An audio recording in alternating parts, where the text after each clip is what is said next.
Hai, ketemu lagi dengan saya Ayu Amarwati. Dalam video kali ini saya akan menjelaskan sumber pembiayaan pembangunan konvensional dan juga syariah. Yang pertama yaitu sumber pembiayaan pembangunan konvensional.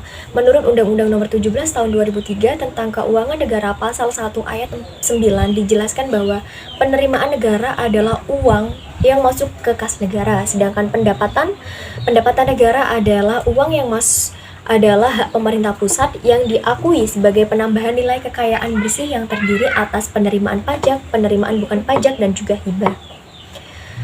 Sedangkan yang selanjutnya yaitu pendapatan negara di Indonesia dirancang dan dikelola oleh APBN.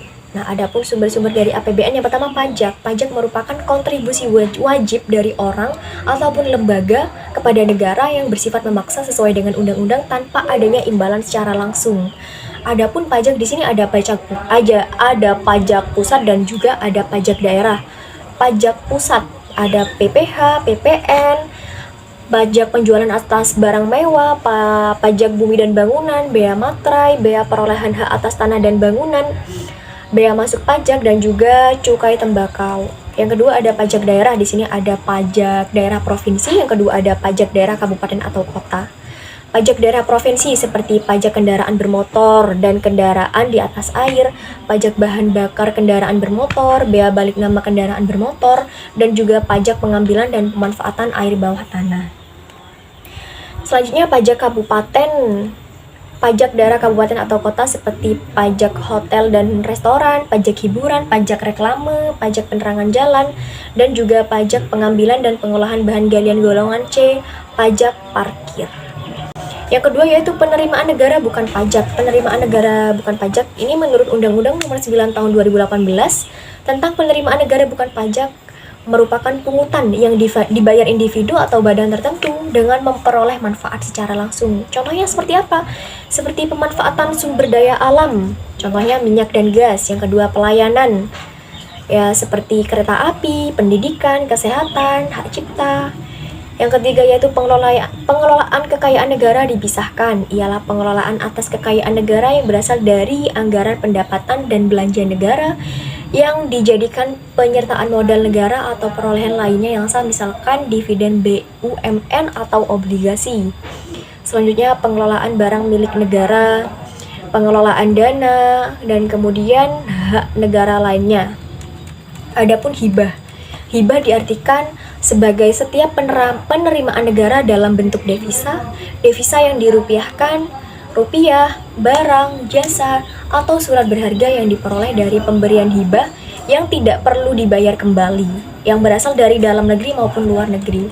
Adapun jenis-jenis hibah, di sini ada hibah terencana, ada hibah langsung atau yang disebut dengan hibah non-DRKH, ialah hibah tanpa melalui mekanisme perencanaan, hibah melalui KPPN, hibah tanpa melalui KPPN, hibah dalam negeri, yaitu hibah yang berasal dari lembaga keuangan maupun non-keuangan dalam negeri, seperti pemerintah daerah, perusahaan, atau orang asing yang melakukan kegiatan yang berdomisili di Indonesia. Yang selanjutnya hibah luar negeri, hibah daerah. Nah, jadi penerimaan negara memang bukan hanya dari sektor pajak saja, namun pajak memang menjadi sumber penerimaan konvensional terbesar dibandingkan dengan sektor lain. Selanjutnya yaitu sumber pembiayaan pembangunan syariah. Nah, di sini ada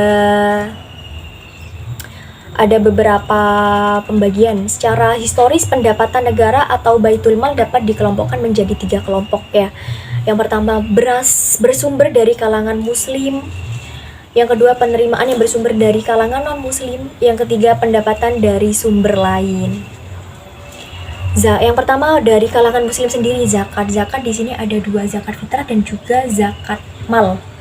Nah, zakat fitrah atau zakat merupakan sumber keuangan utama negara dalam perspektif Islam, dan zakat tersebut didistribusikan meliputi kepada 8 golongan sebagaimana tercantum dalam surat At-Taubah. Selanjutnya yaitu yang kedua wakaf, yang ketiga nawaib. Nawaib itu merupakan pajak umum yang dibebankan atas warga negara untuk menanggung kesejahteraan sosial atau kebutuhan dana untuk situasi darurat. Selanjutnya sedekah. Yang keempat, amal fadl atau harta kaum muslimin yang meninggal tanpa memiliki ahli waris.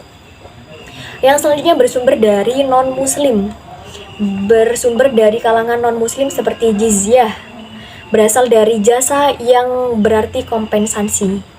Yang kedua yaitu kharaj, pajak atas tanah yang dimiliki kalangan non-muslim yang berada di wilayah negara muslim. Yang ketiga usyar, pajak yang dikenakan atas barang-barang dagangan yang masuk ke negara Islam. Yang ketiga yaitu penerimaan dari sumber lain seperti ghanimah, merupakan penerimaan negara yang didapatkan dari hasil rampasan peperangan.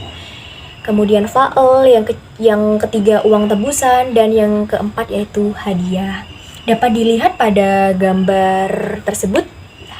Sekian penjelasan dari saya, semoga bermanfaat. Kita ketemu lagi di video-video selanjutnya. Wassalamualaikum warahmatullahi wabarakatuh.